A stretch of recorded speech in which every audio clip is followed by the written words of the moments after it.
So the first thing I want to say is just that the stakes for this are so remarkably high.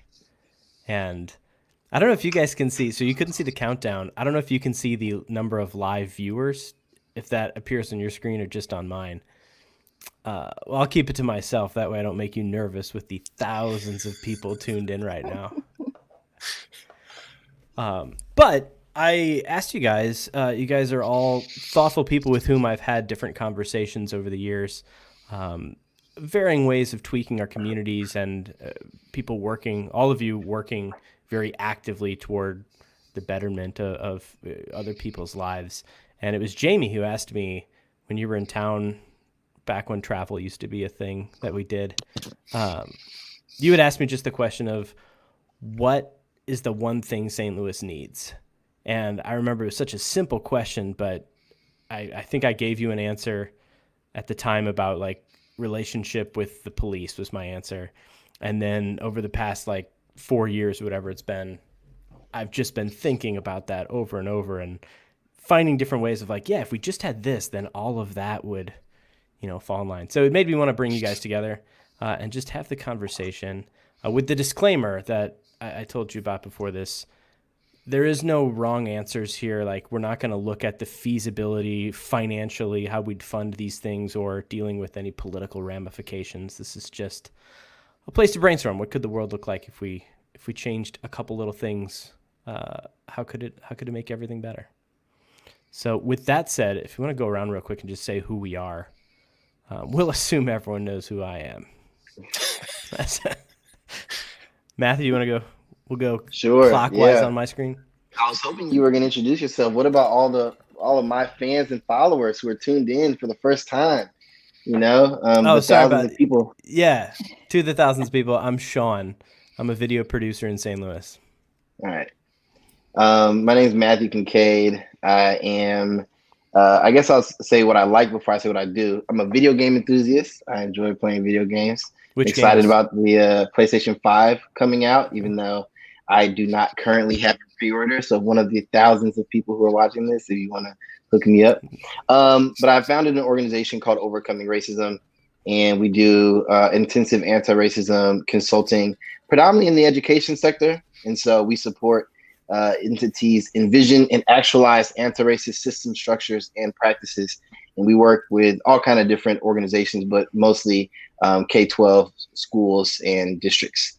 So that is who I am and what I do. I try to fight evil for a living. Awesome. Am I next on the? Yeah, go for it, Mark. Okay. I think we're all looking at the same screen. Oh, okay. In That makes it theory. easier. Yeah.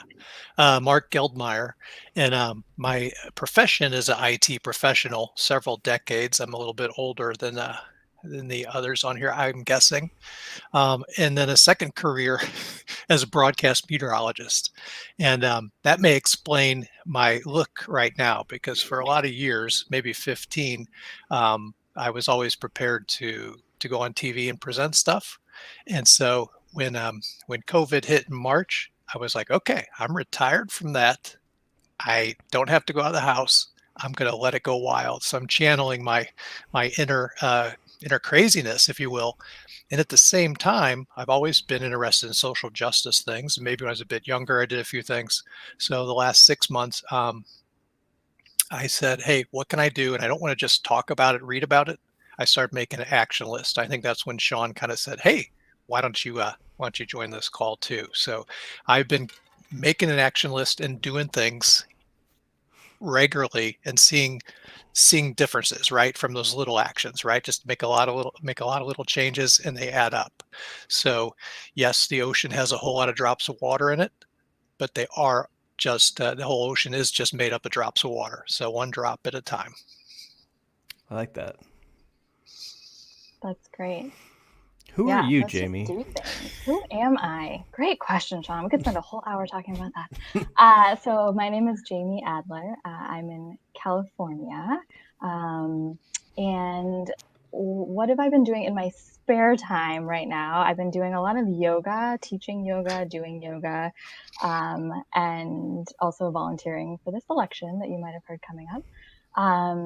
my day job is working at the American Cancer Society. So right now I'm working in cancer control, mainly with federally qualified health centers. So health centers who receive funding from the government to just keep their doors open, serving underserved populations, working on cancer screening and quality improvement with those entities, as well as managed care plans, public hospitals, etc.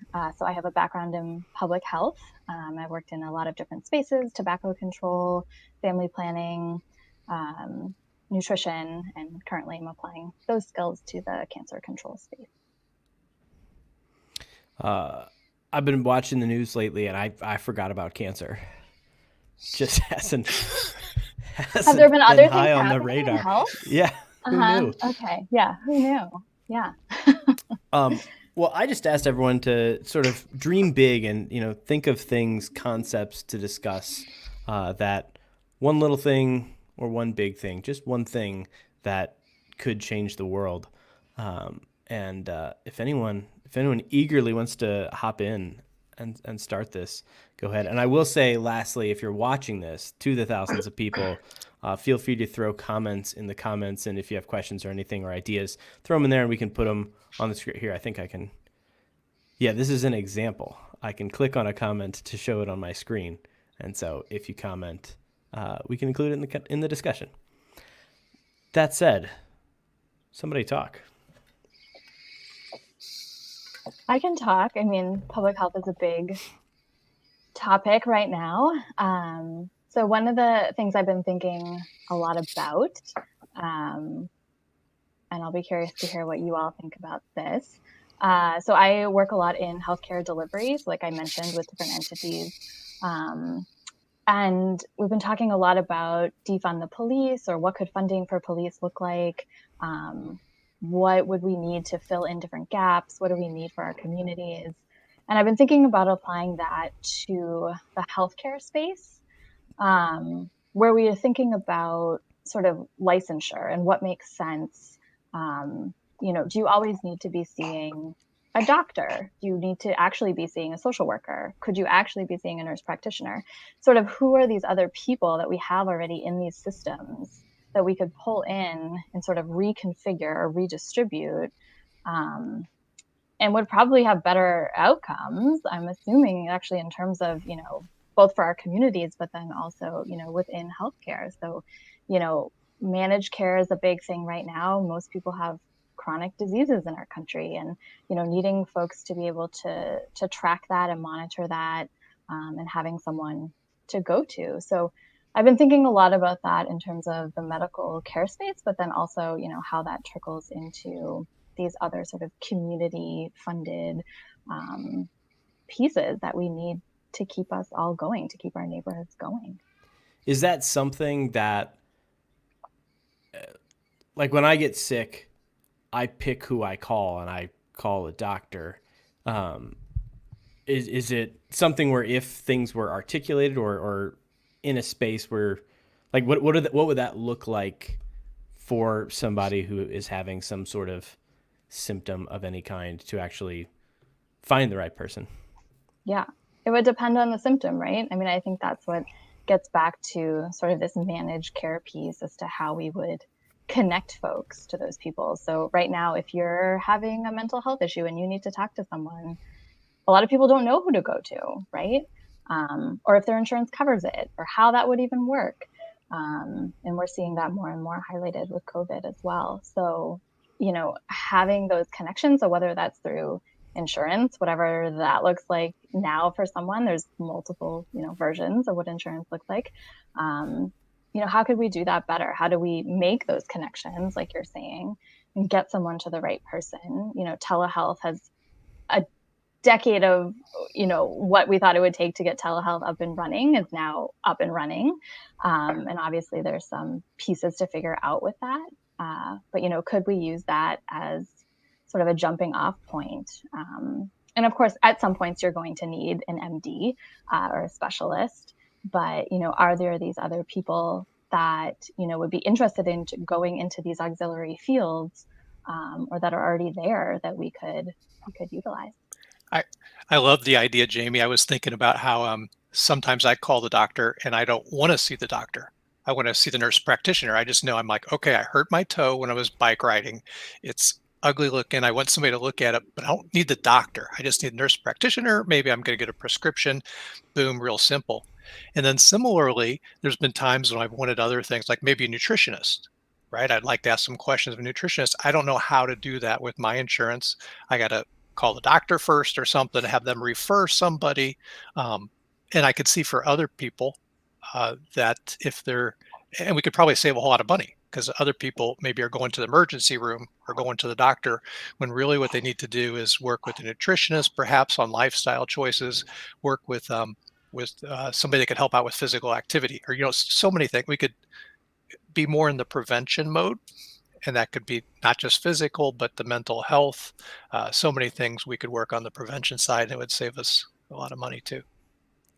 Yeah, I think a lot about how like some of the most vulnerable communities in our country are also the ones who have the furthest proximity to quality care, right? Feels kind of like everything is inverted. And we've obviously seen with this pandemic, initially when the pandemic kind of first started to impact the way that we lived, everybody called it the great equalizer, right? Because, pandemics, they don't see race or gender or, sexuality or religion or whatever the case may be. And then when the data came out and we started to see the ways in which the pandemic, particularly around deaths, was disproportionately impacting communities of color, what I started to see as far as the conversation around why that was happening was a pretty uninformed conversation around the country, and a lot of people did a lot of victim blaming when initially the conversation was around like, it's no one's fault. Let's just do the best. We're all in this together. And I think also some of the ways in which our country has or hasn't taken some of the guidelines and regulations seriously shifted when people started to recognize that there were certain demographics that were kind of in the crosshairs of this thing. And I think about just like the historic distrust that a lot of people in my community have for healthcare professionals. And if we could add some other layers in there as you're, suggesting, and we could get people with the greatest need, especially from a prevention perspective, closer proximity to care and start rebuilding trust. Because even for me, like I broke my ankle a few months ago, randomly. We won't get into the details on that story. But I broke my ankle, and literally the very first thing that I thought of was like, I want to find a Black doctor to look at my ankle. Now it's a broken ankle. I'm relatively young. It's not the, biggest thing. Like, I probably could have just stayed off of it, and over time it would have healed, But I don't know. I just really felt important for me to find a Black doctor. So I started looking for Black doctors. I'm Googling, whatever. I found a couple. I called them. All the Black doctors that I called were like, yeah, we can get you in like a month. So I went to, the doctor that was recommended to me by my primary care physician. And for the most part, everything was fine. But then when I went to get a second opinion, because my recovery was taking longer, and it turns out that I had not just broken my ankle, but I had broken my fibula as well. And that my doctor had never looked higher on my leg than just the ankle. Now, that probably has absolutely nothing to do with race or anything like that. But it's little experiences like that, when you combine that with all of those other experiences and historic experiences and experiences with family, that make you question, like, would a Black doctor taken more time to make sure in 3 or 4 visits that I went back to make sure that everything was okay? So I think it's a brilliant idea. And I think especially thinking about application for communities of color in terms of how to build trust for medical care providers and how to, get us closer proximity to quality care is critical. Yeah, I love that you bring that up, Matthew and Mark, in terms of the prevention piece being a mindset, and then also, communities of color or, language barriers, or all these pieces that we see translated into the healthcare system. It's not like you go to a doctor and, that you feel like you're an equal, or you feel like they understand you.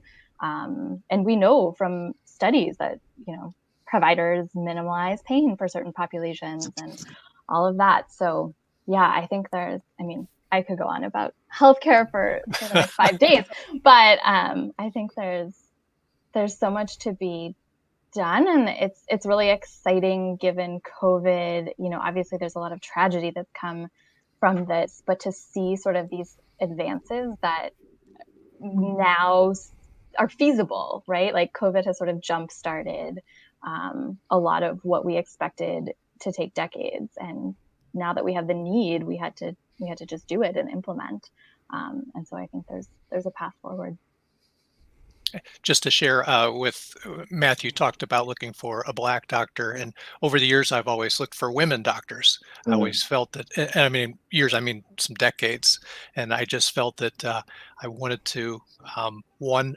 Uh, I felt like women often, besides being just as capable, but also had the side of some compassion, perhaps maybe more, just generalizing, but thought that. And then also it was always a good conversation starter with family or whatever when I would say, oh yeah, well my doctor so and so, and they'd be like, oh well, how do you talk about men's health or things like that? I'm like, well, it's a doctor, right? This is a professional. Who cares what this? Um, and so yeah, that's I always picked a doctor a certain way also. Mm-hmm. Yeah, I mean, there's so much trust. I think, like, think about how, if you don't know a whole bunch about cars, think about how kind of nervous and meticulous you are about finding a good mechanic. Because, if you're not an expert, if you don't know a lot, or you'll go to your mechanic and you'll like Google a couple things so you can sound competent. Oh, maybe it's just me. I don't know. But so you know what you're talking about because you're like, listen, this person knows a lot about cars, and, your car goes in there with one issue and it comes out with a few more. And just like kind of what that feels like. And I think that when we entrust our health to someone who knows a lot about a topic, who's an expert in a topic that we're not experts in, how much more is it important that there's some sort of layer of trust there? And I think that oftentimes our healthcare system can be very transactional, especially for communities that have transient access to quality insurance and, consistent ability to visit doctors. Sean, in your email, you talked a lot about transportation, right? Like, a lot of the preventative measures that people need to take require additional steps. And so, yeah, I mean, if you have a flexible work schedule, if you have, don't forget your plane foot. If you have flexible, exactly. If you have flexible work schedule, if you have transportation, all these things kind of go, if you have childcare, all these things go into whether or not, when and how you access your healthcare. And I think that if we flatten that experience a little bit more for people, then for sure, I think that it would improve health outcomes. And the really expensive stuff, to my knowledge, correct me if I'm wrong, Jamie, because obviously you know way more about this than me, like the most expensive stuff is the stuff once we've let the problem be exacerbated. The preventative care usually saves us money in the healthcare system, to my knowledge, or maybe wrong, and so, but it's really interesting, like, as just a culture, we don't focus a ton on the preventative side of things. Yeah, you're spot on. The prevention side is not sexy because no one can see it. You can't come in as the superhero and say that, look at what I did, because you'll never see it. You prevented it. So yeah, I mean, for sure, the return on investment is, I mean, it's what we need, I think, in order to keep our healthcare system going and keeping our healthcare system healthy. I want to have a universal number that we can all call. Everybody's on it, regardless of your health insurance or whatever. You have a universal number we call, and you get assigned, no matter who you are, no matter how you pay, whatever, you're assigned a person that's kind of your account manager or whatever that you talk to regularly. And of course, if it's not 9 to 5 or whatever, you might get somebody else. But most of the time you call in and they would have standing appointments with you. So it's just call in. I'm going to talk to Sarah. She's knows all about me because she's the one I talk to every other week or whatever. And she goes, hey, how you doing on your vitamins? How you doing on, did you walk last week? Did you do this? What's your, you would get so comfortable, be like talking to a friend. And if something was coming up, she goes, you know what? I think maybe you need to see whatever, or we need to have this expert talk to you. But then just having it be so easy, and really the focus on the prevention side would be key. Matthew brought up my transportation idea, and to the other two people watching who aren't the four of us. My thought is, if we could change transportation wildly, it would help the world in so many ways. The obviously the emissions is one thing, but the bigger thing to me is time. And I'm in St. Louis, and as the other two Matthew, you used to live in St. Louis. Everywhere is about 20 minutes away. It's not that big of a deal. But Jamie in Oakland, you have a different experience with traffic and with automobiles. But there's so many people in the country who have, like, I wish I had the figure for, like, what is the average commute. But there's people in California who have 2-hour commutes every day. And there's people in New York who it's an hour on the subway every day. And if we could somehow get that hour to do anything else with, to spend time with your kids, to volunteer, to go for the walk that the woman you're talking to on the phone every other week is telling you to go on. Like, if we just had more time, I feel like we're all so stressed and trying to make ends meet, not necessarily financially, everybody, but trying to fit everything we want to do into our days. And it's just so much wasted time sitting behind the wheel and wasted gas. And I think what would those impacts be? And I hadn't at the time really thought of that preventative health thing, but yeah, if you had an extra 2 hours to go for a little walk, to, play catch with somebody, to do anything active, that's got those preventative implications. Yeah, I think the transportation issue is interesting, especially right now that so many people's commutes have changed. Mm-hmm. And, what has that done? Do we just sit at our computers longer? I mean, we're obviously stressed about other issues now.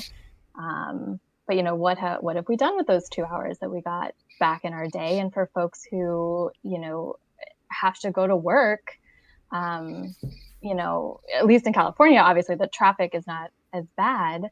But they also have to, get on public transit dependent, or, figure out what that looks like for them and expose themselves to COVID potentially. But also the flip side is, actually having public transit and being thankful for that. So yeah, I think there's a lot tied into public transportation or transportation in general. And Sam was very excited when I mentioned that you brought that up in your email. Sam is my partner who works in transit. Go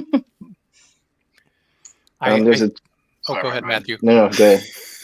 I was just going to say, I really feel like we're on the cusp of a revolution of the self-driving cars. I know there's been a few hurdles, but I really feel that that's going to happen very quickly and very soon, within a generation. And I think what that will do is all of a sudden the idea of owning a car and having your own car kind of goes away. Why do you want all that insurance?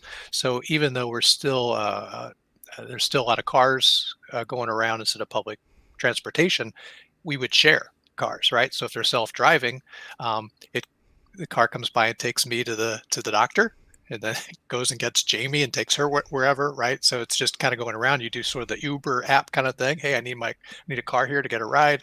Boom, one shows up that's going by, and I guess I can help out with COVID type stuff if we need some kind of cleaning mechanism in them. But then you're away from public transportation. We still have the roads. We still have emissions. We can make them electric cars. Road-wise, I've seen things about pavement or concrete being made out of materials that absorb carbon dioxide. So every time you're driving along, you see all this road construction on the highways where they're repaving all these lanes. Let's repave it with stuff that's going to help out the environment at the same time. So if we have to have the roads, let's make them smart roads. There was something I saw years ago. I want to say it was like Popular Mechanics or something, but they had built this prototype, like a mile of road, and the road was built out of solar tiles. And not only did the road then absorb and create energy, but they also built heating elements into it so that if it snowed or anything, the road would heat and just melt anything on it. So you wouldn't have to plow it and scrape it or anything like that. And it's, at the time, I don't think solar energy was where it needed to be to do that at scale. And I don't know if it is yet. But yeah, we've got a whole bunch of pavement that we just sit on all the time. If it could do anything else, that'd be pretty neat. Mm-hmm. Yeah, that reminds me a little bit of the people who are like converting their yards into gardens, or, creating green space on top of buildings and things like that. I think there are a lot of things that we can do, to preserve our environment. I mean, that needs to be one of the main focuses of whatever it is that we're doing in this perfect utopian world we're creating, because, I think about COVID and how it's caused us to change our lives, and then you look to the climate change projections, and you realize that it doesn't seem to be something that our country is taking very seriously. And if there's any country that wouldn't take climate change seriously, U.S. seems like the type of country like, we'll we'll deal with that when we get there. Well, it doesn't seem like the type of issue that we can deal with when we get there. And so I think I don't know. I mean, whether it be the Green New Deal or any sort of policy around that, I think that we do need to have a significant climate strategy ASAP. Otherwise, the billionaires will have their bunkers and spaceships and all that stuff. When air becomes like a commodity, that's a scary reality. So I hope whatever these solutions are, that we're thinking about ways in which we can also improve our climate as well. I agree. Yes, all of that. I think the other, I don't know, Mark, maybe you have sort of some expertise on this, but, like you were saying, sort of these small things that we can do. And of course, obviously we can at the individual level, but even just going back to transportation in the Bay Area, where we have a lot of earthquakes and they're doing a lot of seismic monitoring, they have seen that when people stopped driving due to COVID and there was less commuting, that the earth actually got quieter. And, we were having less rumbling and less prevention of, or possible earthquake activity. And so, it's just so cool to think collectively if we could all sort of take something like that and what impact we could potentially have in such a short amount of time. Yeah, I think it's huge that for myself in March, once things changed, my daily routine that I had been so set on what I did each morning. I'm not even going to share what it was because I'm not proud of how I would go out and get my breakfast sandwich and stuff. But the routine was so set, had been like that for some years, that if somebody had told me that was going to change, I'd be like, no, I can't change that. That's so difficult. Got my routine. Well, guess what? I don't do that routine anymore. My morning routine is completely different. And not only not only is it better, it was exciting to be able to be like, oh, look, I'm different. My hair's long, my beard's my beard's here, and I don't do the same thing in the morning. And as you said, Jamie, if a bunch of us can do that, if a country or world full of people can do that, things can change very dramatically and very quickly and surprisingly easy. It's surprisingly easy because I think a whole lot of other people are like, whoa, it wasn't that bad to just start walking around in the morning instead of driving to work or whatever the change may be. Yeah, with the preservation of time, I've noticed like as work went digital, I've just now begun to like tiptoe back into production a little bit here and there with a couple jobs. And what used to always be an hour and a half meeting of I would go somewhere, meet with a potential client, discuss the whole project. Maybe these phone calls are lasting 15 minutes. And I do miss the, personal ability of being there and all that stuff. But Mark, like you're saying, there's a bunch of time saved if it's just a little like we could all do this, and if everyone stopped sitting in meetings for as long as they did. Like, I don't know what your guys' experiences are with the virtual meetings and stuff like that, but while we lose some of the niceties here and there, I feel like in general things are getting a lot more efficient with our communication, which hopefully when we mix back in with the in-person, we learn something from that. There was a funny tweet that was something to the extent of like, I used to leave my house 5 times a week. I can't believe I used to leave my house 5 times a week. Like, that seems excessive. and like, if you think about it, I would like to get out and about a little bit more than I am. I'm not, I don't think I'm going to look back on this time with too much nostalgia. I miss the outside world, especially living in New Orleans, and just how much New Orleans is about being outside and community, and losing out on some of those things is definitely a consequence. But I don't miss 5 times a week, and I certainly don't miss the travel schedule that I had. So with my consulting work, working with clients all over the country, I was flying. I took 25 flights in January. Now, mind you, like COVID was 100% in the United States in January, like, whatever. So I don't know. I'm blessed that I don't believe that I contracted the virus, or at least I was asymptomatic. But, and so I was sometimes flying 4 to 5 times a week. And so, now we're doing our anti-racism trainings digitally, and there's a lot lost with that. Like, I don't think that this is going to be the model moving forward. But what I will say is that, like, oh gosh, I'm recognizing that, like, I can't, like, that schedule was killing me, and I knew it was killing me, but I was doing it because it was work, and it was work that I was passionate about, and it was important. You're always going to convince yourself when it's like your business is it's your passion, it's helping people. You're always going to convince yourself that, like, okay, I can do it, I can do it, I can do it, I can do it. But I knew, just based on, like, the relationships that I had, a bunch of different factors, my health, that, like, that wasn't sustainable. And I don't think I could trick my body into doing that again after what we've done now. So, we have to make some provisions when the world opens up again. I'm going to have to, be creative about either expanding or whatever needs to happen, because you kind of, like, look at yourself in the mirror and say, like, why was I doing that again? There has to be a better way.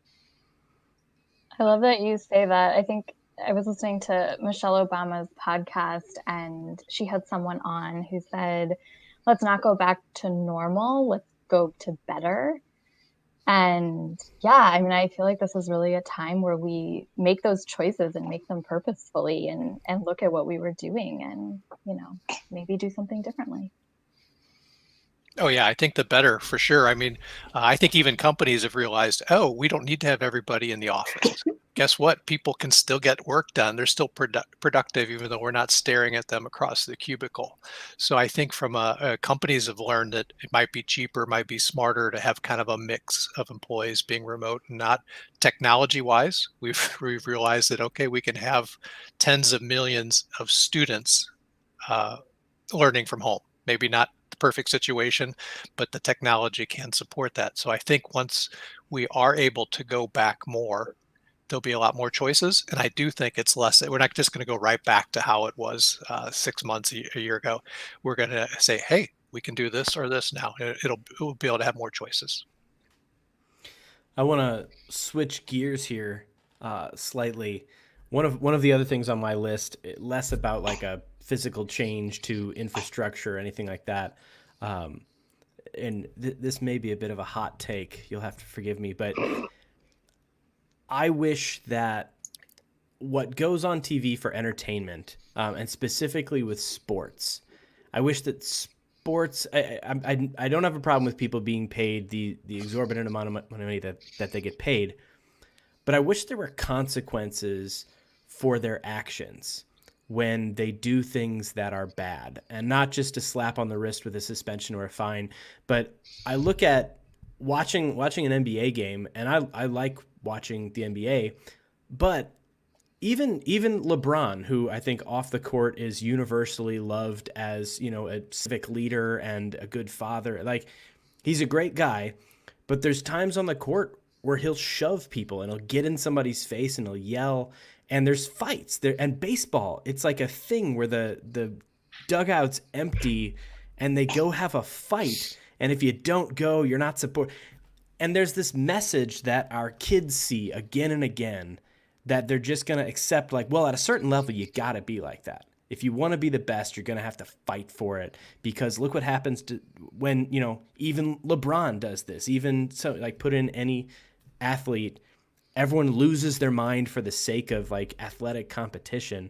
And it's one of those things that, granted, I am not an elite level athlete. I know you may not believe me, but it's one of those things where I just wish we could have better examples for our kids to say, like, oh, this one athlete got really mad during a game and punched somebody, and that's why he never played the sport again. So if you're going to play a sport, maybe you should understand that punching someone is never okay, ever. Not even for the pros. It's never okay. But that was one of my things. Are there ways that we could look at our public heroes and the people who are put in front of us and hold them not to a higher standard, but I can't punch somebody at work and go back to the same job. That's not how my industry works. Why should the entertainment sports industry be different? You mean you can't walk into your client and say, hey, that's not what I wanted? Yeah, whatever, or get a right? shot that they didn't think I'd be able to get, and then just tower over them and Right. stomp on somebody. No. Well, I I'm think all for restorative consequences, so I'm fine with your plan. But as long as the consequences focus on repairing harm instead of punishment, then you won me over to your side. No, I think this would definitely be a punishment. I just want to set Yeah, the example. You don't punch somebody. There's no second chance for a punch. deterrence. We'd have to argue about the effectiveness Yeah, I of know. I know deterrence. it's a flawed argument. I just don't. Yeah. It's But no, I I was, think accountability is important. Sorry, Jamie. no, go ahead. Mhm. I was watching a football game this weekend, and one of the players went at the other player with his head, which of course you're not supposed to do, and he was actually ejected from the game.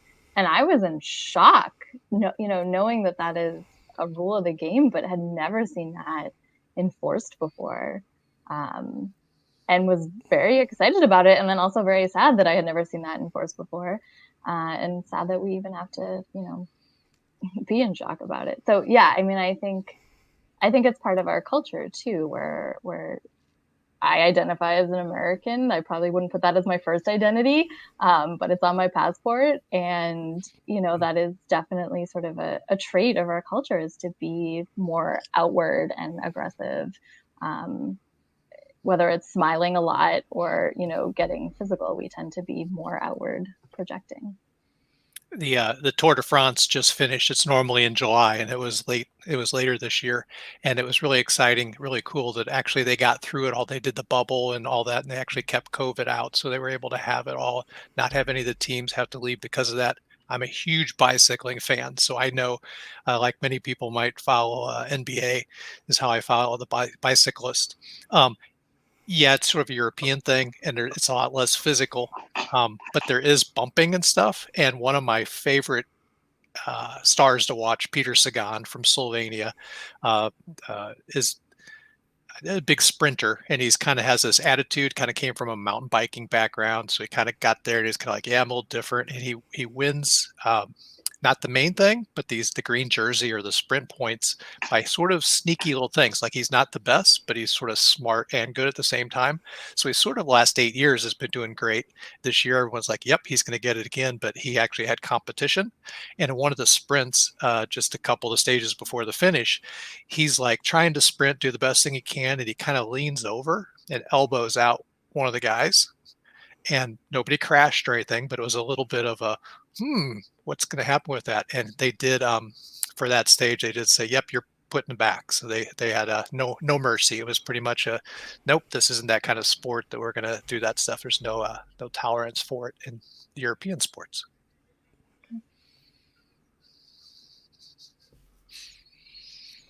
I'll go I back to feel a like. topic. Sorry, go ahead, James. You go ahead. No, I was please. going to switch gears. So I'll go back to it. I think, I don't remember who brought it up.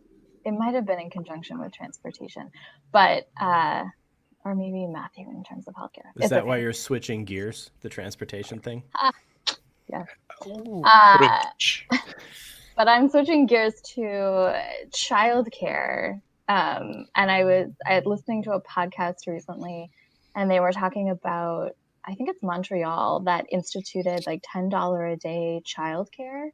And I don't have children, so this personally doesn't affect me. However, thinking about, families and our economy and, working parents, the effect that can have on not only families, but a city or a country, to have quality childcare for that amount that seems, affordable to hopefully, a handful of families or more than that. Seems like a great idea.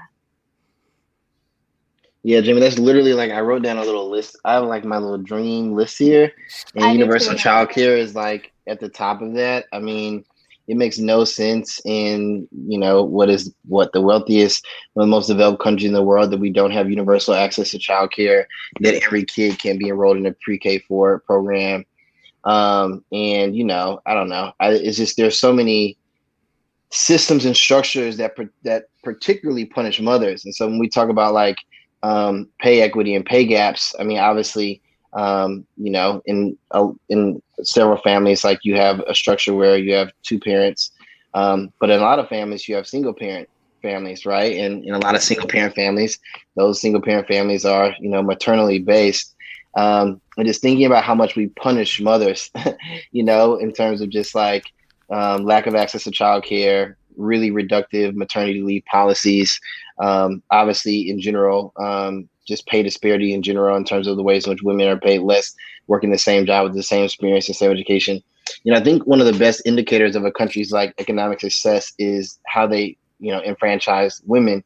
And so, it just doesn't make sense in our country that we don't have policy that, mandates things like pay transparency, equitable pay for women, that we don't do away with, having to share the salary that you made at your last job. Like there are all these different system structures that kind of converge together to work against women in the workplace. And I was watching this documentary about pay disparity. And one of the countries in the world that has the lowest pay disparity between men and women is actually Rwanda.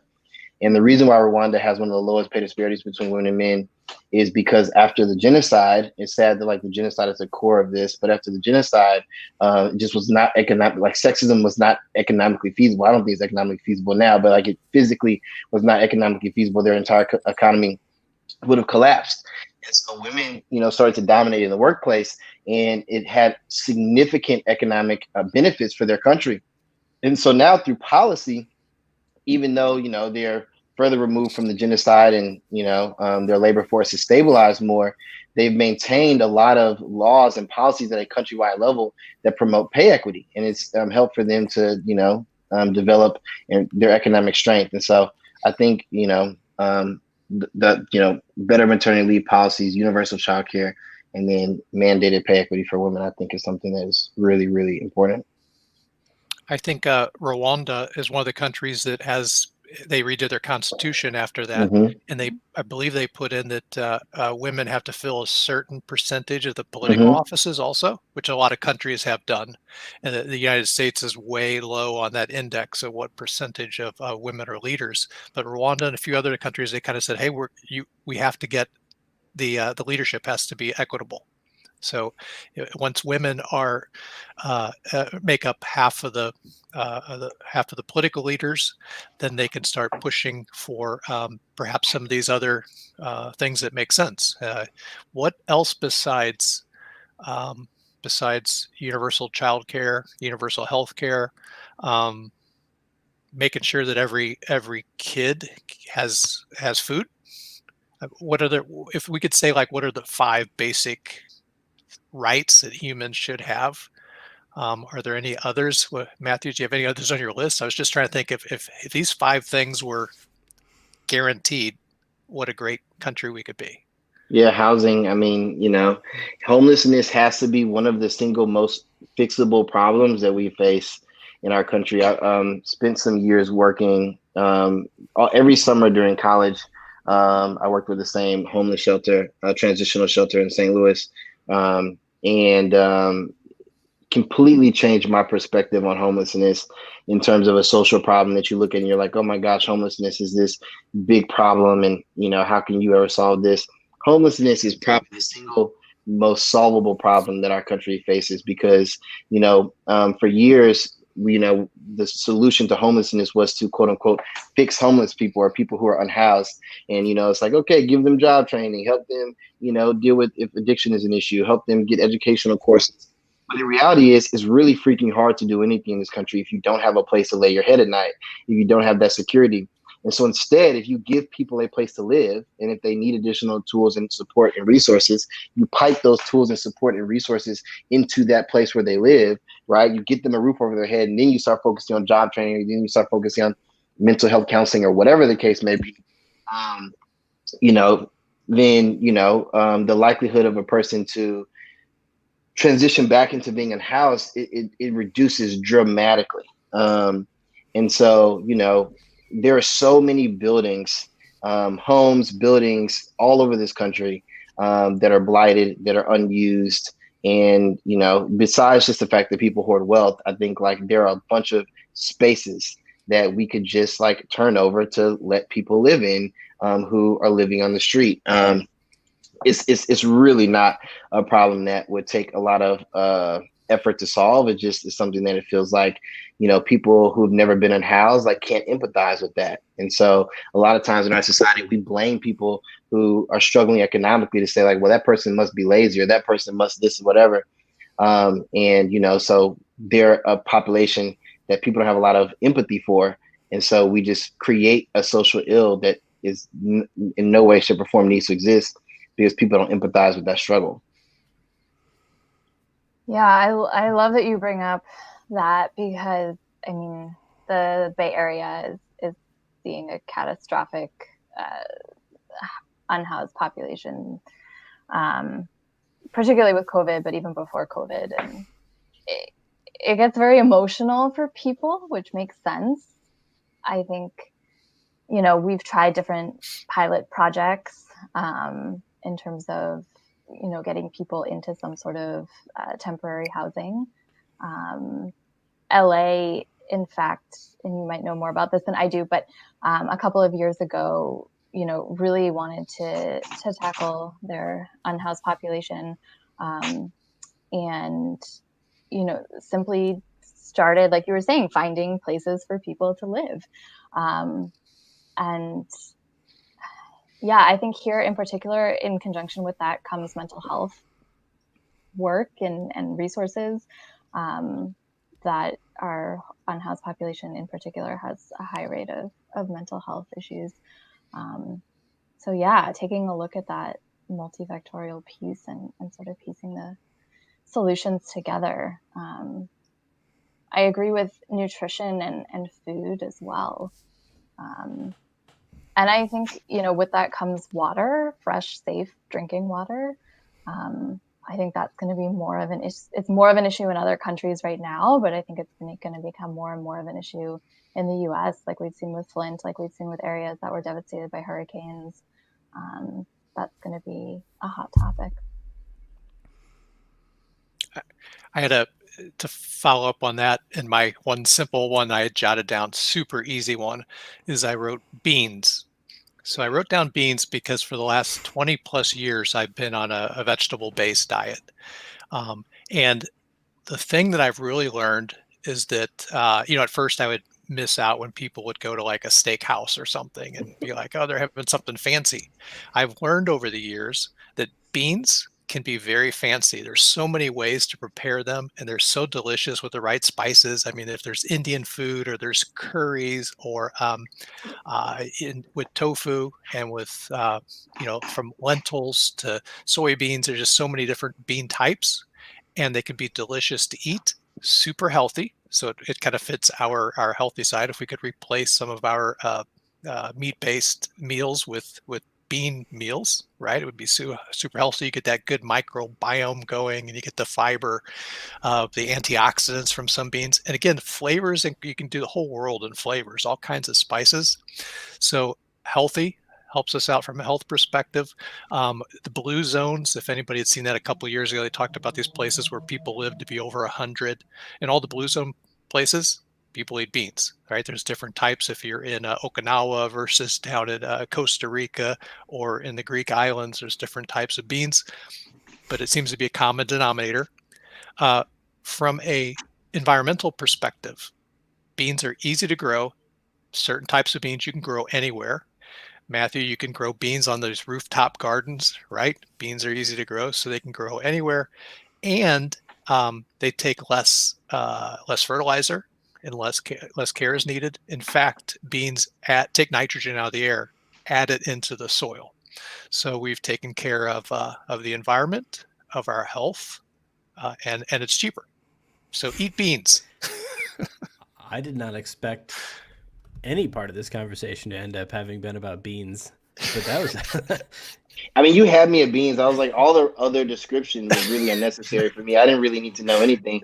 Beans to me is self-explanatory. I mean, like, who doesn't like, beans? So I'm with you, Mark. We can rally behind that. It'll be the next company. We can start it together. It's called Beans.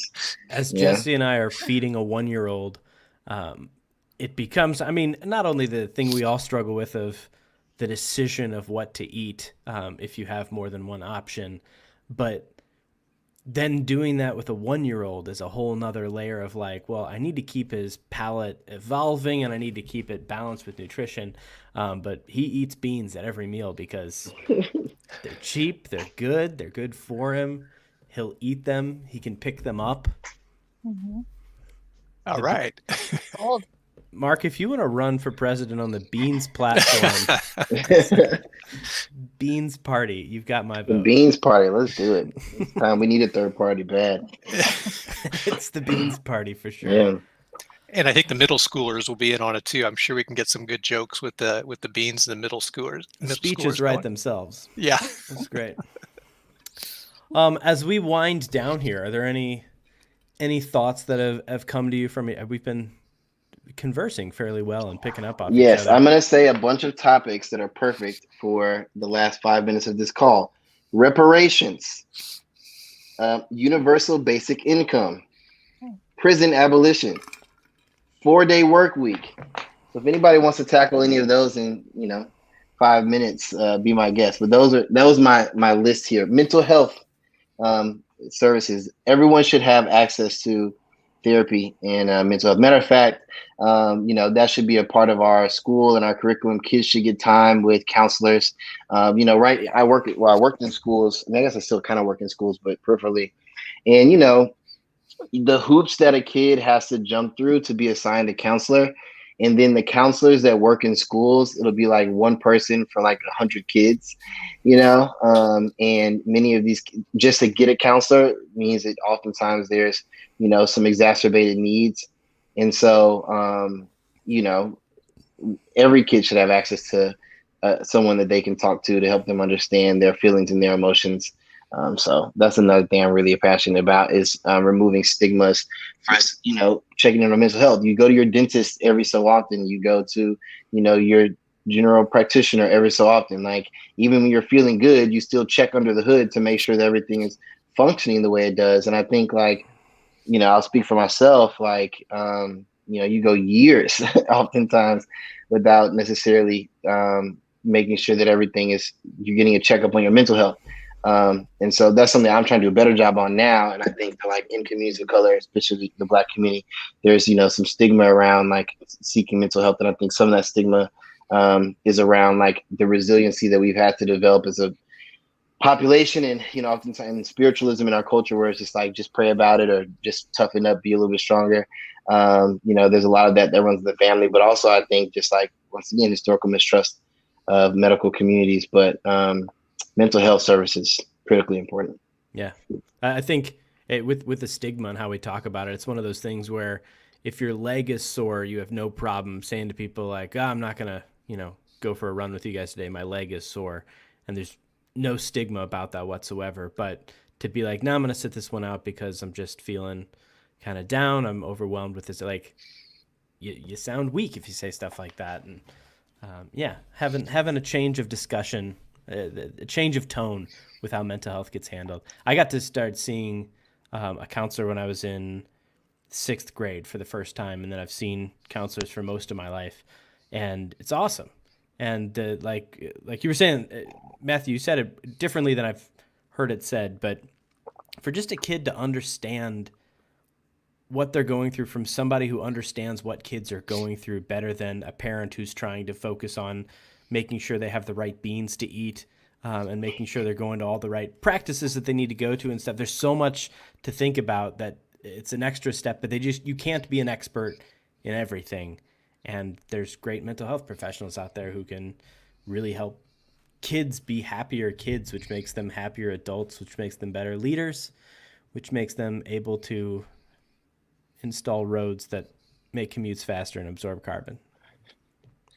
And we have police in schools, right? It's we have particularly, in schools and urban communities. We have police in schools, and so it's not a matter of like not having the funds.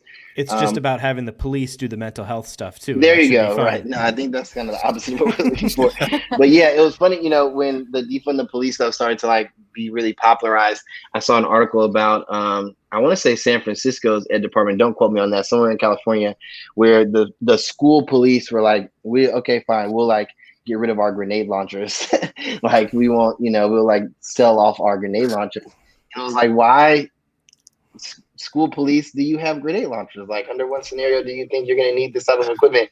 But so what I'm saying is that like people will be surprised. Yes, we have serious underfunding issues in schools, but the way that we oftentimes allocate our resources, a lot of the major outbursts that you would think that you would want a police officer to handle, if we had all kids getting access to mental health support and trauma-informed care, most, if not all of those things would be eliminated in schools. And so that speaks to, once again, we'll spend money on the like negative symptom, but we won't address the cause from a preventative perspective.